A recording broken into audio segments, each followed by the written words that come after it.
Deep in the forests outside Moscow, hidden from satellite cameras and prying eyes, lies a compound that has become the most fortified residence on Earth. Not the Kremlin, not the White House, not even the secret bunkers of North Korea. This is the private domain of Vladimir Putin, the president of Russia, a man who, after nearly a quarter century in power, now fears for his life. According to Ukrainian intelligence agencies, the Kremlin has deployed 12 missile defense systems around Putin's primary residence. Not one, not three, 12. The dictator's home is now more heavily defended than the Kremlin itself, the very heart of Russian political power. And since the holiday season, intelligence reports indicate that Putin has not left.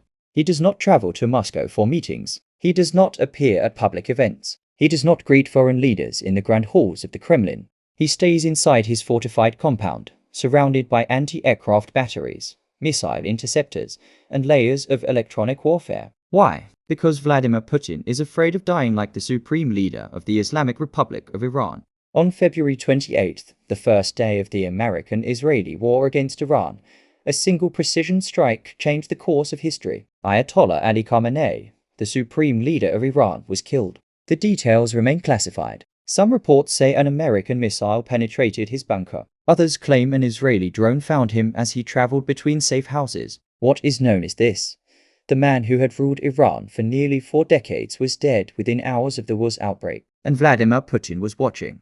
If the Americans and Israelis could kill Khamenei on the first day of the war, what could they do to him? What could Ukraine do, armed with American intelligence and long-range missiles of its own? The Kremlin drew its own conclusions, and the defenses around Putin's residence were increased dramatically. Before the Iranian president, Putin's residence was protected by 3 missile defense systems. That was considered sufficient. After all, Russia is a superpower. Its air defenses are among the best in the world. What could possibly penetrate them? But after February 28th, the number jumped from 3 to 12, a 5-fold increase.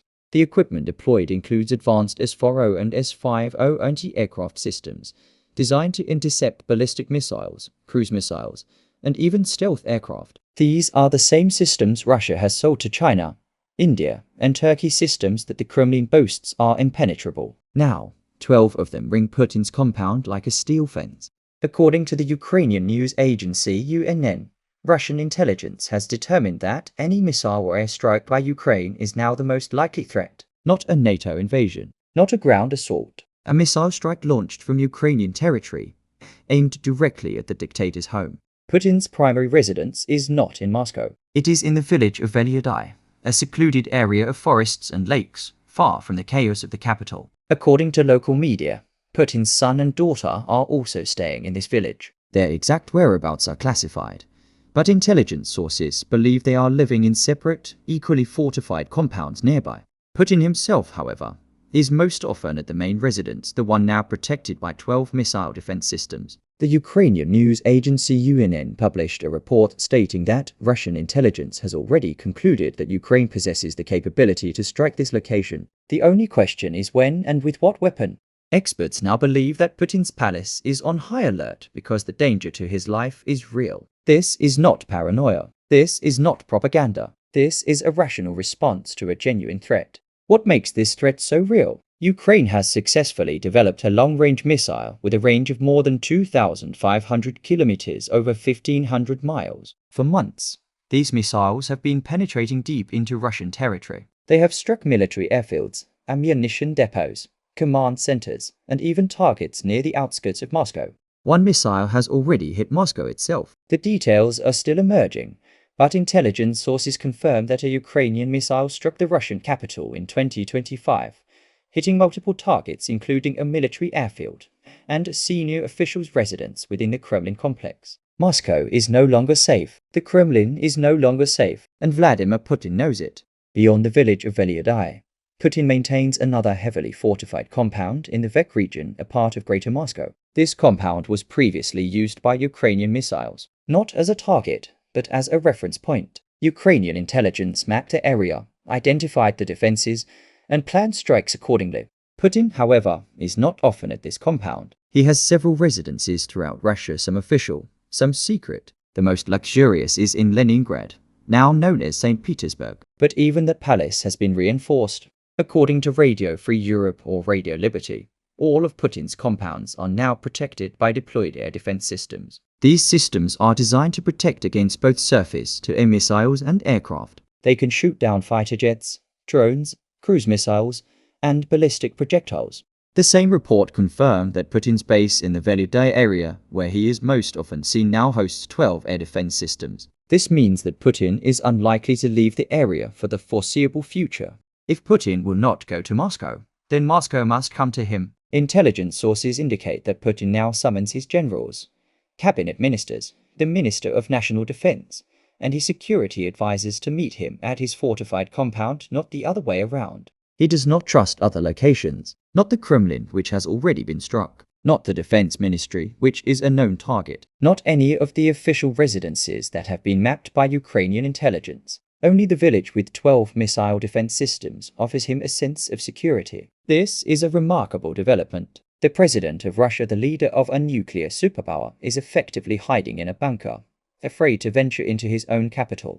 Ukraine's ability to strike deep into Russia is not theoretical. It has been demonstrated repeatedly. In 2025, Ukraine launched a successful campaign to destroy key Russian military infrastructure. Missiles struck the center of Moscow. Multiple targets were hit, including a Russian military airfield and a senior official's residence inside the Kremlin. Since then, Moscow has been under constant threat. Ukrainian jets have conducted sorties near Russian airspace. Drones have penetrated deep behind enemy lines, and the new long-range missiles with their 2,500-kilometer range have changed the calculus of the war. On the night of April 11th to 12th, another series of strikes was reported. Ukrainian missiles struck key targets in Crimea, the Ukrainian territory illegally seized by Russia in 2014. Major oil depots were severely damaged. The Ukrainian military released a statement claiming responsibility, describing the strikes as a deliberate attack on Russian military installations in the Crimean Peninsula. The missiles were fired from Ukrainian territory. They traveled hundreds of kilometers, evaded Russian air defenses, and hit their targets with precision. But Crimea was not the only target that night. The Ukrainian military also reported strikes on the Krasnodar territory, hitting the most common oil depots in the region. Additional strikes targeted Russian military installations in the Don and Skopje regions. The Russian Defense Ministry, for its part, claimed to have shot down 99 Ukrainian missiles that night. But they did not claim to have shot down all of them. And the damage on the ground tells a different story. Ukrainian forces have launched airstrikes on several Russian regions, including the Krasnodar region, the Bekron region, the Trianon region, the Rostov region, the Kaluga region, the mainland, and especially the oblast. Russia has responded with its own artillery and missile barrages. The capital, Kiev, has been bombarded repeatedly. Civilian infrastructure has been damaged. Casualties have been reported on both sides. But the fighting is not limited to the skies. On the ground, the war rages across multiple fronts in the east, the Donbas region in the south, the Sputnik region in the northeast, the Kharkiv region. Ukraine claims to have recently regained about 500,000 positions from Russian forces in these three areas. In some sectors, Ukrainian forces have even driven the Russians into retreat, particularly in the area of the Russian-occupied Orenburg River. The war between Russia and Ukraine has now entered its fifth year. What began as a special military operation in February 2022 has become the largest conventional war in Europe since 1945. Millions have been displaced, entire cities have been destroyed, and the casualties have reached staggering numbers. The International Criminal Court has estimated that Russia has lost 5 to 6 times more troops than Ukraine.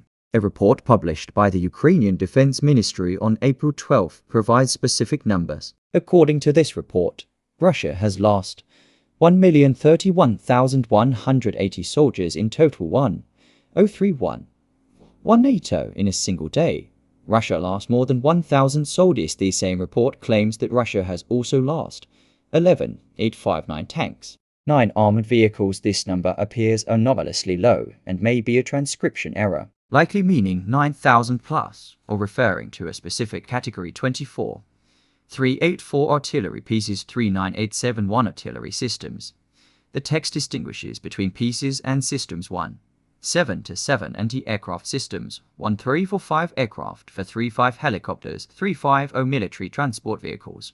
88,914. This number appears incomplete. likely referring to vehicles or logistics equipment, 14 warships, 33 boats, or smaller naval vessels, 2 submarines. These figures are from a unilateral report released by the Ukrainian Defense Ministry. They are not independently verified. However, military experts from Western nations have acknowledged that the Ukrainian reports are broadly reliable in terms of trends, if not exact numbers.